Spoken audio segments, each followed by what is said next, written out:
I think he wakes up some days going, I don't know about this. But I think I'm getting a lot more out of it than he is. But, but Well, I think I can relate to that because sometimes I'm like, what am I doing?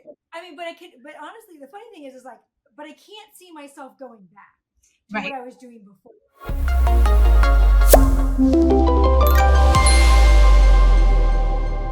So why don't you first introduce yourselves and the name of your company, because this is Married and Business. I'm Vanessa Vasquez-Delara from the Vasquez-Delara Law Group, and we are the best family law firm in Miami.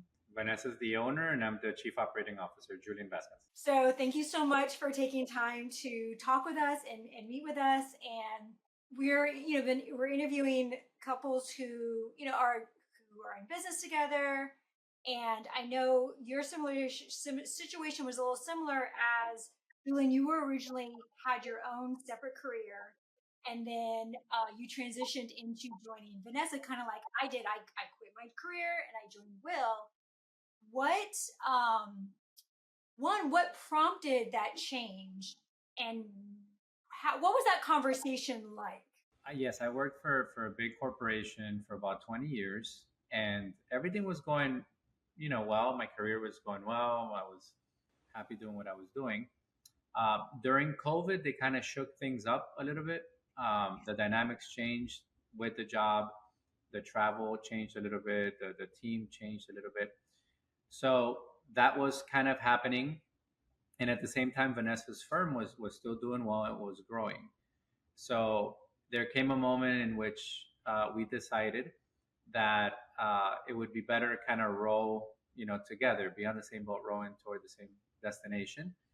And it made sense instead of her partnering with somebody else, because that would probably been the next logical step for her is maybe find a partner to help her grow. And instead of doing that, for me to join the firm and see what I could do to help it grow. So it was a combination of a couple factors, and our discussions weren't. I mean, we didn't really discuss it at length. I said that I was ready for a change, and it was at first maybe something that we discussed as more of a transitionary position. Kind of go in, see how I can contribute. I didn't know anything about law and the profession itself, other than whatever conversations Vanessa and I had. But I've come to enjoy it, and we've had a pretty good run. It's been about 2.5 years. What he doesn't So remember is that when I did my first business plan back in 2017, one of the things I included was for him to be able to quit that job. Not because it wasn't a good job, not because of anything like, because of the actual job, but just the desire that I had to grow the firm big enough to, for us to bring in enough income to give him the freedom and flexibility that I felt that I had even back then. So that was something that has been in my business plan since 2017. And then in 2021, when he kind of like got a little bit fed up of all the changes in his company, it was kind of like, okay, here's my paycheck. How do we make this work? How do we go to, putting all our eggs in the company basket? So did he know back in 2017 you put that in the business plan? So I don't know that he knew when I did it. That was when when I first started how to manage, and I was doing most of that stuff kind of like more on my own.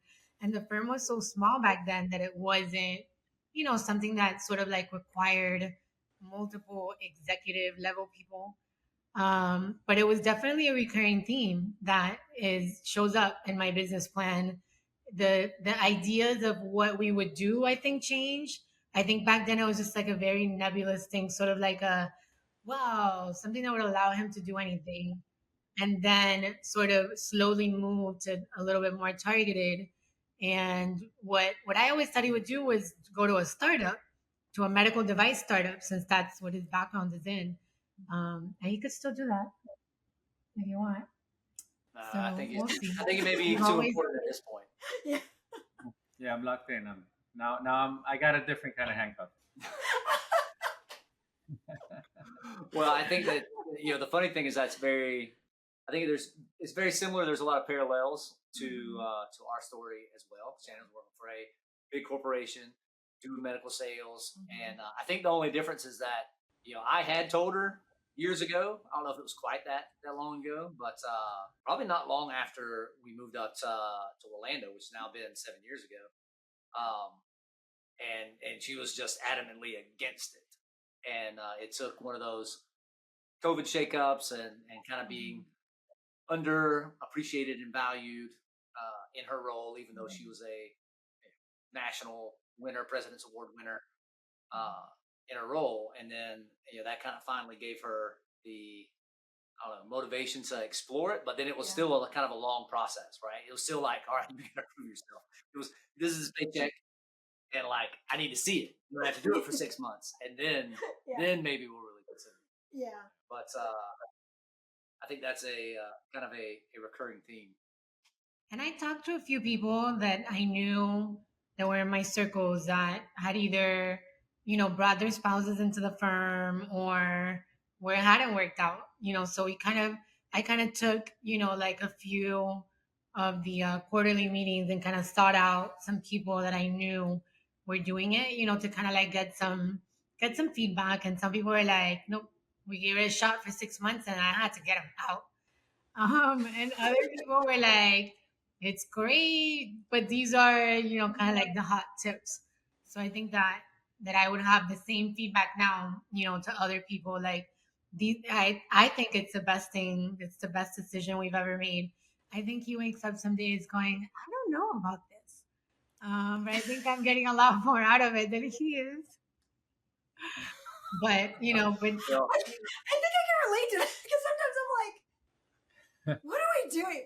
I mean, but honestly, the funny thing is like, but I can't see myself going back to what I was doing before. Like, I'm like, I'm not doing that at all.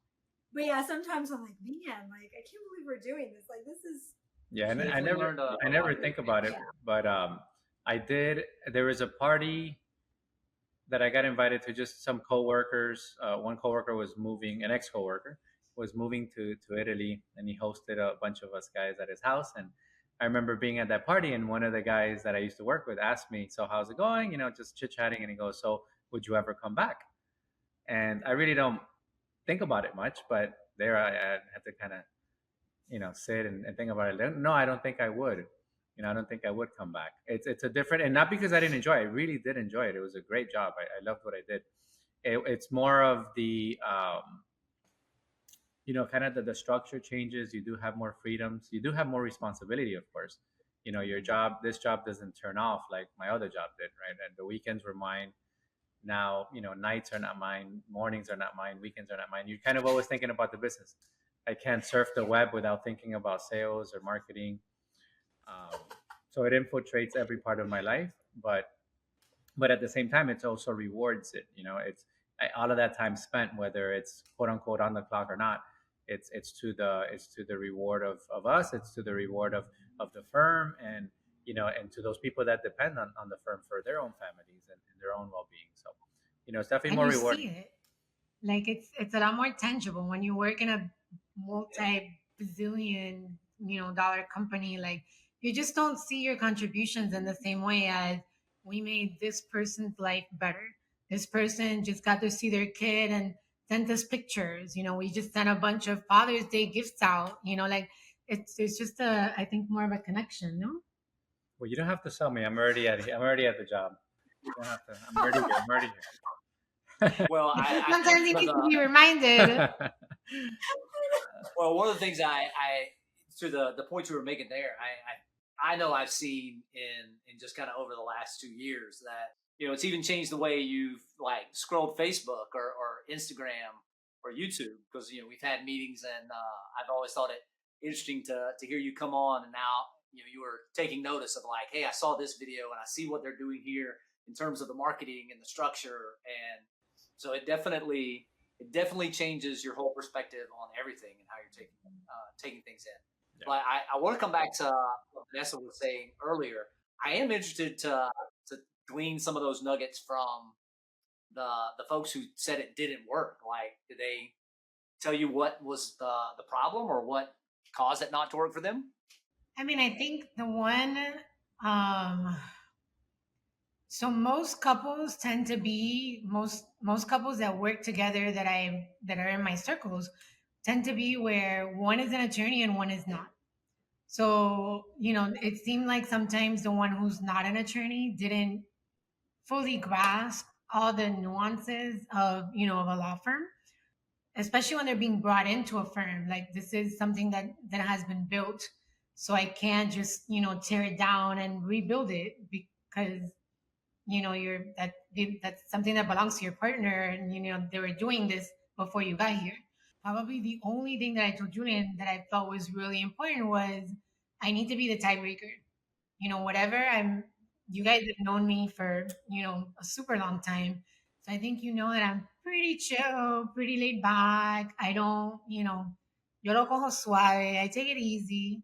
Um, but I was like, I need to be the tiebreaker because in any decision, I have the institutional knowledge. I've been here all this time. I might have the Florida bar rules in my head or whatever. And today, Julian's been with the firm going on 2.5 years, and it's only happened once where I was like, nope. And I can't even remember what it is. I was trying to remember that decision the other day. So it wasn't even something that was like, oh, it's so important. But that's the only one time where I remember kind of like, nope, whatever it is that you're doing, I don't like it. I don't want it. I don't, nope. Um, so it hasn't been something that's been an issue for us with other people who are perhaps not as laid back as I am or not as chill as I am.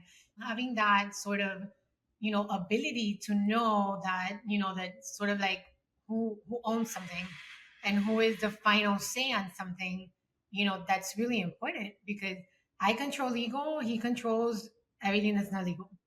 And for the most part, I don't get in his role. He doesn't get into mine.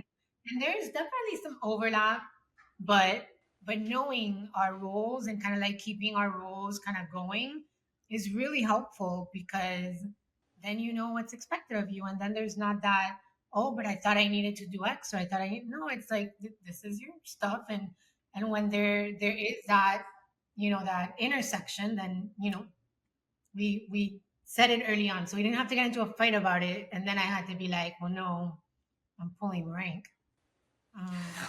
So far, it's worked out well.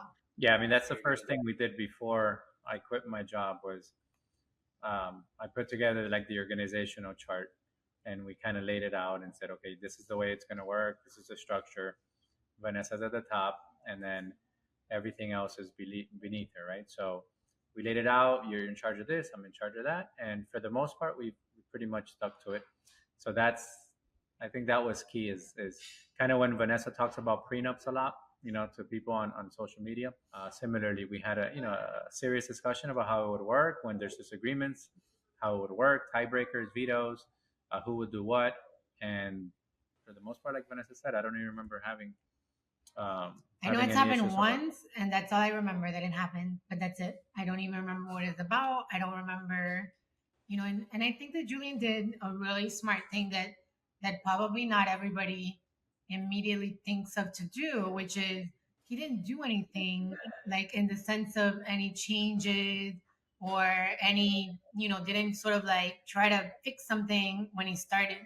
He spent probably like the first 3 months just kind of like observing and talking to people and what's your job and what's your job and what's your job and really understanding what everything was in order to make sure that he understood before he waded in and made a suggestion or before he made any changes. So I think sometimes if people are coming in guns blazing and kind of like, well, I know this, I've done this, I've got the corporate award to showcase it.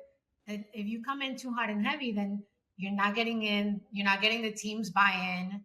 You're not able to fully understand things before you sort of start trying to change things. Yeah. And that's a problem. Now, Julian, you're an industrial engineer by training.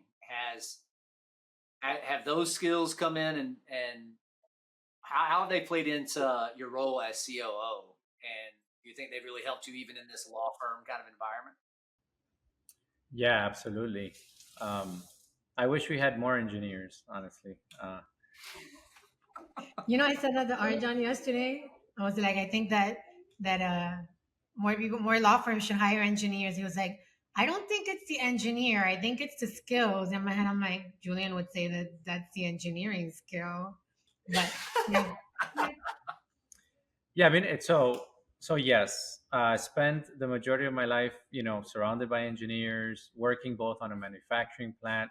And when you work for a manufacturing plant, you're measuring every widget and every second. So you need X widgets, per minute. So you learn how to design things that are friendly, that are easy to use, that are easy to make, and all of that plays a big part in any business. It's learning cogs, and launching products, new products, and how much something costs. Where do you manufacture it?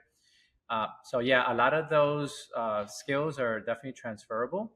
So it's knowing what people can do, what can you expect of them, having KPIs. So I mean, I think in the last 2.5 years, there's been significant shifts in the way we do things.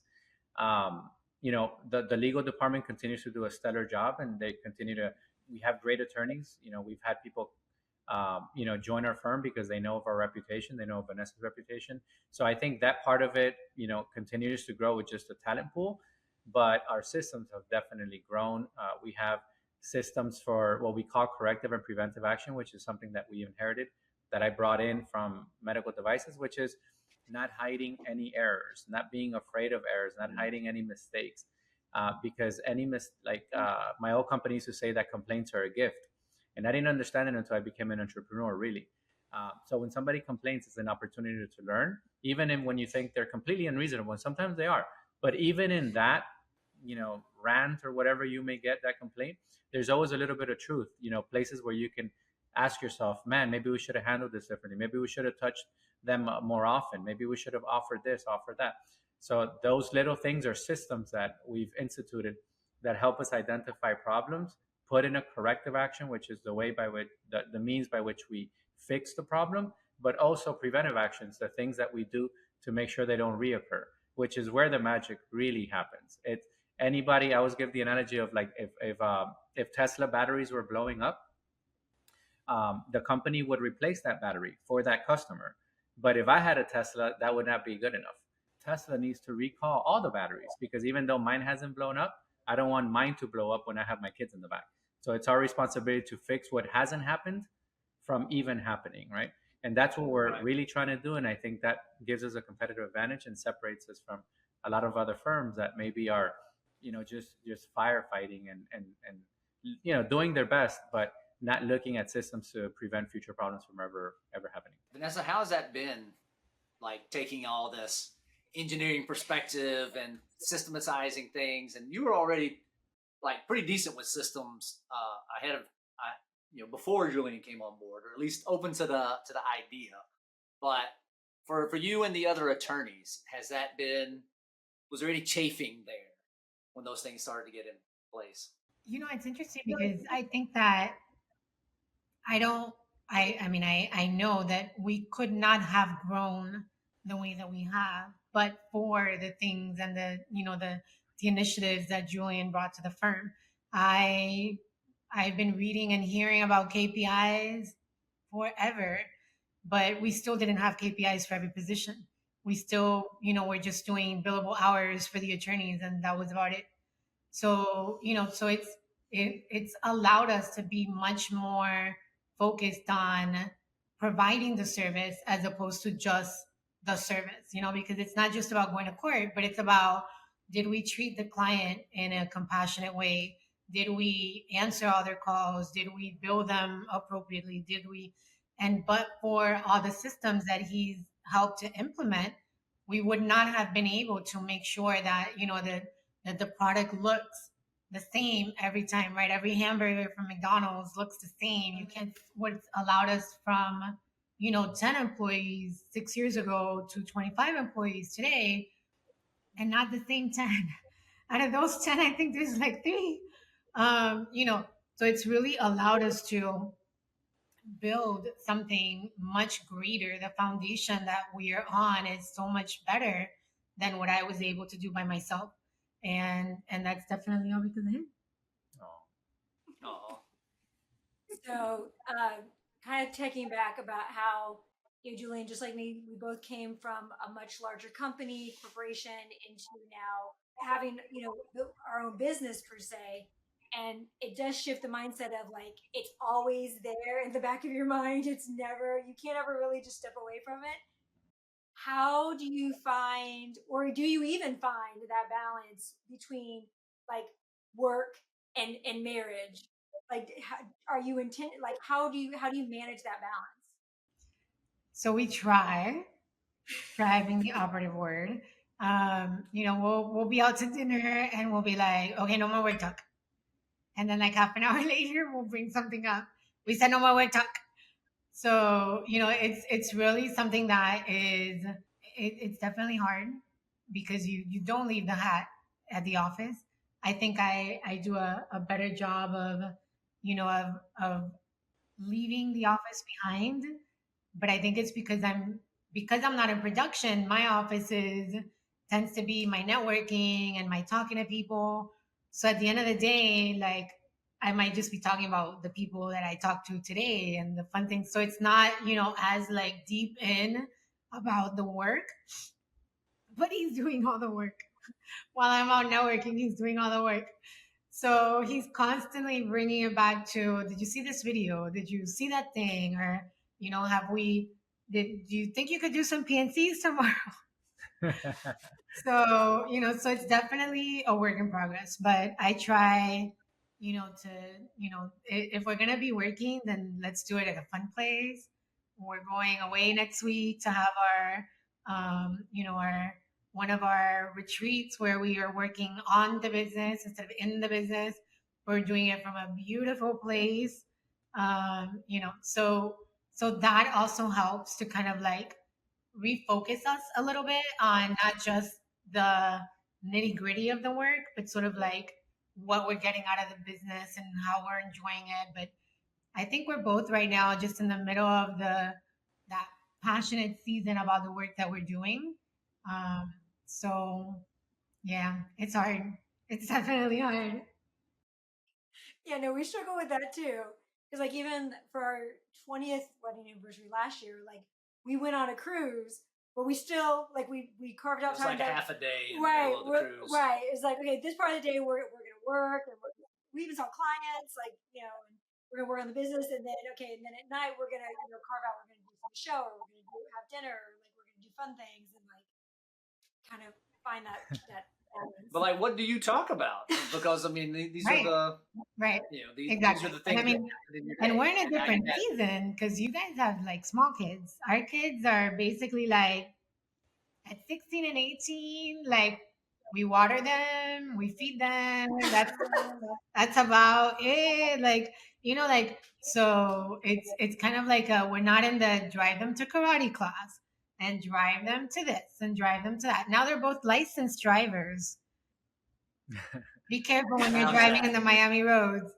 So now we're not even gonna have to drive them around. Now they're both gonna drive themselves, and yeah, it's so. I mean, we're just in such a different season where I'm thinking like, what are we gonna do when these kids are out of the house? The places I want to go and work remote from, and Julian's still kind of like, my babies are leaving. So I don't know. I feel like it's fun for us. I mean, he's like 8 years. He's like 5 more summers. And I'm like, yeah, I'm gonna miss. Yeah, they're away now, and whenever they're away for a couple of days, Julian starts with, the house is so quiet. Don't you miss them? I'm like, I love that the house is this quiet. Yeah, it's too quiet. It's too. Well, so there's a little difference, right, in opinion. But what would you say have been in like 2.5 years some of the lessons you've learned, or how has it turned out different than maybe what you expected? Like, what would you tell another couple that's going in to make it work, or that really wanted to have it work out for them and to go that kind of distance? So we had this question come up in one of Vanessa's networking where there was a couple that was asking us about, how it was going with us, because it was very similar. The gentleman was joining her firm, and he was in a science background as well. And I my warning would always be that the marriage comes first, and I wouldn't do this unless you have a very strong marriage. Because yes, although it could go very well, like it has for Vanessa and I, you have to think of what happens if it doesn't go well. Like, is that going to, transfer over and become, some toxicity in the relationship, which should be protected first and foremost. So that being, put aside, let's say, or at least discussed, and if they have a strong footing, the next advice that I would give is, to be patient with each other, on both sides. Because even, myself, I would say it took me, about a year really to kind of, get my footing. And even now, it's almost like you're still a baby. You're still, in terms of an entrepreneur, you're a baby 2.5 years in. I just feel a lot more comfortable. So if you're coming in with no experience in the legal profession or in any profession, let's say if you're joining, your spouse in any kind of industry, I would say be patient with each other, kind of have, realistic expectations that people are going to make mistakes, and maybe not everybody's going to like it as well. The organization, think about the people that are there. In our case, we did have those discussions. Hey, I'm coming in, I have a different personality than you do, and I'm going to come in with different ideas, and some people may not like it, and are we okay with that? Are we okay with losing some people? Are we prepared for that? So those kind of realistic ideas or things that may happen on both sides. And in engineering, we used to do a failure modes, effects, and analysis, right? It's like, this is, yeah, oh my goodness. It's like, That's it's great. Say it again. What's it Say called? it slowly. Did you it's say a that? FMEAs. It's failure mode, effects, and analysis. So it's in essence what you do to any systems to figure out, as you're designing something, what can fail, and then what can fail behind it. So if you're Boeing or Tesla, once again, like when this fails, what fails after? When the engine goes out, do I have another engine? And if that engine falls out, can I glide? It's that cascading effect. So it's not just superficially having a discussion. Hey, if everything goes well, this is going to be great. We're going to make so much money. We're going to be so happy. We're going to travel the world. It's going to be like, well, what if something breaks? What if I don't like it? How about if I don't like it? Are we prepared for one of us to be unemployed as I search for something else? Are we okay with that uncertainty? Are we okay, once again, if people don't like it, if we lose 2 people, if we lose 3 people, at what point does the system break? What do we do about it? So just having, I think, these discussions would be the thing that I would recommend to any couple that would be engaging in such a perilous activity as working with each other. That actually makes me feel a little bit better, because I know that we did not have all of those discussions. I think for the first 6 months, Shannon was still asking, like, all right, what am I supposed to be doing? And What's my job? What's my job description? Right, and I couldn't give her a job description, but we did have some of that failure analysis. Be like, and that's why she also like made it mandatory. It's like, you have to replace my income before I will even consider coming over. So we at least had that buffer, and we knew we had one. Now, fortunately, we had a record month, like the Awesome. second month she was in the business. So that I think that gave a little bit. You bring in good people. I mean, it's really like I feel like I've been saying this a lot lately, but when you bring in, there's a real financial value to the mental load. And I was describing it to somebody like, you have like a tray, and there's all these things on there, whatever they are, related to the business, to your home, to your marriage, to your family, and the tray is usually full. And when you are figuring and thinking about bringing somebody on, you're literally taking things off the tray and creating the space to bring on other things, or to just space out the ones that you have and feel, like in a better mental space. And that really has a value. That really has a value of being able to have the freedom to think, have the freedom to, that you're not running from one task to the next task to the other. And that allows you to be more creative and as the owner of a company, when you are so stuck in the mud with everything, you just can't see, your way out of that forest to be able to see that beautiful clearing. So when you bring on somebody else to help you get that mud off, it's like you get to the clearing so much faster. Just because I know your kids are older, so they're much more aware of what's going on, kind of like how our kids are too. What were their initial thoughts when you're like, okay, Daddy's quitting his job, we're gonna come work together? Were they like, oh, this is awesome? Or they were like, what do y'all do? Like, what were their thoughts? I don't even feel like they thought about it at all. Oh.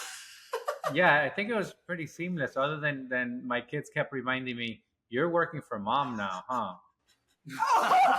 They kept saying that. Yeah, And I kept saying you're we're like, working together. and they'd be We work together. So But that's they did- about it. That's about it. They did love that joke. But yeah, other than that, yeah, it was pretty Yeah. transparent. They, for the most part, I don't know if they know I don't much think about they what's pay happening. enough attention to us. Yeah, Oh. yeah. No. They were 14 and 16, right? Yeah, they had their own lives, kind of, to worry about. No, I remember when we told our kids, our daughter was initially very concerned. She was like, "What do you mean you're leaving your job? Like, what are you doing?" And I don't think she fully grasped it. I'm like, no, this is a good thing. Like, I'm going to be able to like have more flexibility to like go to your events and do the volunteer and do these things with you. And then once Daddy won't be late picking you up from school. right, because mommy can take, mommy's going to handle it now.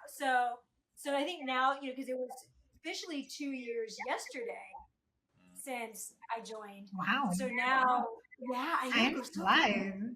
Wow, That's surprising. I think now they're appreciating it because I mean I was room parent. I was on all the field trips. I'm able to take them to all all that they're both doing so many extracurriculars, and it's Daddy does still handles Boy Scouts and all those the boy stuff, but everything else I kind of pretty much am the main chaperone. But actually, I think I know Vanessa loves the networking. I think that's been the greatest thing that I've seen is like her being able to truly just focus on that as her highest and best use, and just being the brand and the face of the firm and building those relationships. But it's actually been one of the things that has fallen off my plate, and that I look back, like I was talking to somebody the other day. Like I went to one of our old networking organizations. And it's like, oh, are you still doing that up in Orlando? And I'm like, no. And like, oh, what do you do? And I'm like, well, we're kind of members of the chamber up here, but like nothing like I used to be back in Miami. And that's really been a lot of what Shannon has picked up. And I don't know, we've kind of gone even through seasons with that. And I'm trying to get her out there a little bit more. But I think that's one of the things that I would say. Like, it's going to be an evolution, and you don't always have those job positions clearly marked out. It's not like it's not like Julian, like you weren't coming from managing another law firm into now Vanessa's. And so, kind of learning how those things flip around, I think it's a big one. One kind of last thing. I know we're kind of wrapping up on time here, but Julian, you kind of mentioned that like.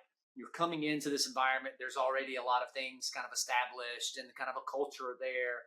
Now you're coming in like second in command, basically, and things kind of shift. Like, and Vanessa kind of alluded to it. Like you've had some turnover in that time, and now a lot of the people are kind of used to that. They came in under that structure, but like, what were some of the biggest hurdles or kind of transitioning moments that you had to face coming in there and kind of getting people used to that new organization chart? Yeah, we had some early turnover, whether it was attributed to myself or not. What I have learned, 2.5 years later, is that every time you lose somebody, either because you have to let them go or because they chose to go out and better their lives in another way. You learn from those situations, and it gives you an opportunity to become better, to level up. So it's not that it's kind of, once again, it's that complaint. Is a complaint a bad thing or is a complaint a good thing? It's the same kind of line of thinking. It's an opportunity to think about what has happened. And in our case, when that did occur early on, when I joined the firm, we really pivoted and started thinking more about hiring for culture. Yes, the bottom line is that people need to do their jobs and do them well, but first and foremost, it's a culture fit. So that's where we really shifted our focus in our organization. And since then, yes, we've had turnover, but for the most part, even as we're scaling, and we've been scaling pretty rapidly, which can chafe a lot of people and concern a lot of people, we've had very little turnover, and the turnover that we've had, once again, it's been another opportunity to find improvements, as we hire new people. So putting in questions that are more culture based, behavioral questions that are culture based, making sure that the people that are interviewing, that are not Vanessa and I, are understanding that they need to hire based on culture, that they need to like this person first, be wanting to work with them, and then after that, if if they pass that gauntlet, then let's talk about what you can do, what you've done, how good at you are you at it, and can you contribute to the firm's success. So I think that's the biggest pivot. And early on, there's some fear involved, because you're coming in once again to an established organization. Vanessa has done a tremendous job of getting it to where it's gotten already. She's had much success. So the last thing you want to do is come in and upheave everything that she's done, and kind of break it down, because that's not what you're trying to do. So she already had good people. There is no, I'm not a turnaround expert. I'm not coming in to fire everybody and start all over. This was not the assignment. It was more come in and blend in and do what you can to work with the team, and to really develop them, and put them in better positions for them to be more successful in whatever it is that they were doing for us. That's fantastic. Thank you guys so much for taking time to talk with us, to share your experience and your insights. Bye.